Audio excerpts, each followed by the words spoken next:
do I give God what he wants? Not just me getting from God what I want, but how do I give God what he wants? And that is surrender. Surrendering to God. Because giving up what you want is the beginning of giving God what he wants. Now, everything that we talk about from every angle has a biblical base to put alongside of it. Happiness isn't anything except a command from God. In the book of Deuteronomy chapter 12, verse number 7, it says that you are to be happy. That's something that you are and something that we bring into the lives of others. Now, the Apostle Paul talked about it in 1 Corinthians 6:19. He said, what? Don't you know that your body is the temple of the Holy Ghost, which you have from God and you are not your own? He said, for you're bought with a price. Therefore, glorify God with your body and with your spirit, which are God's. Well, who is the one who is called the father of our faith? Abraham, right? Well, where did Abraham have a surrender toward God?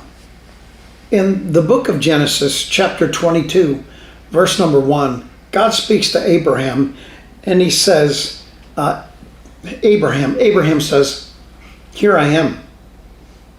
Here I am, Lord. And he said, now take your son. There's God speaking to Abraham. He said, take your son, your only son Isaac, take him up on the mountain and offer him to me there.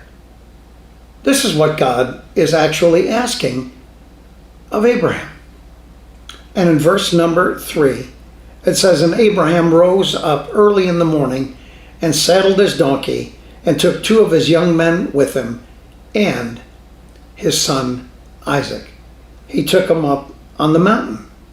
But there are also ways that you and I can actually refuse to give God what he wants.